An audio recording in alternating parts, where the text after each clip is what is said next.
रावलपिंडी में शोहर की घरेलू नाचाकी पर अहलिया को कत्ल करने की कोशिश, तशद्दुद करके बेहोश कर दिया, पुलिस मुल्जिमान के साथ मिल गई, कार्रवाई करने से गुरेजा। तफसीलात के मुताबिक रावलपिंडी के इलाका मोहब्बत कॉलोनी की रिहायशी और कारपोरल सिटी डी की मुलाजिमा खातून उल्फत शाहीन ने पुलिस को दरख्वास्त दी है कि उनके शोहर शुएब बाहर से खाना लाए जिसमें उन्होंने कोई चीज़ मिलाई हुई थी। शुएब ने मुझे खाना खिलाया लेकिन खुद ना खाया। मैं वो खाना खाने के बाद बेहोश हो गई।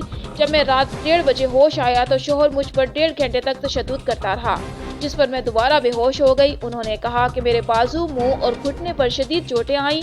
मकामी पुलिस ने मेरा नक्शा मजरूबी बनाकर भेजा, जिस पर बेनज़ीर भुट्टो अस्पताल के मेडिकल लीगल रिपोर्ट जो बनाकर भेजी, उस पर पुलिस का कहना है कि ये जराइम काबिल शिनाख्त नहीं है, जबकि दरख्वास्त के मंदराज के मुताबिक मुल्जिम शुएब 342, 506, 324 और 337 पे दफात के तहत काबिल गिरफ्त है, लेकिन पुलिस मुल्जिम को फायदा पहुंचाने के लिए ये दफात FIR में शामिल करने से इनकारी है।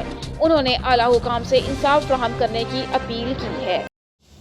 आखिर में मैं वज़ीर आज़म इमरान खान साहब से, चीफ जस्टिस ऑफ पाकिस्तान से, वज़ीर आला पंजाब से और स्पेशली IG पंजाब से और CPO रावलपिंडी साहब से ये अपील करना चाहती हूँ कि मेरी FIR को जज के ऑर्डर के तहत, इंसाफ के तहत बाय लॉ उसको रजिस्टर किया जाए और मुल्ज़िमान को कैफ़रे किरदार तक पहुँचाया जाए, क्योंकि मुझे अभी भी शुएब अयूब से और उसके वालिद मोहम्मद अयूब से जान व माल का ख़तरा है।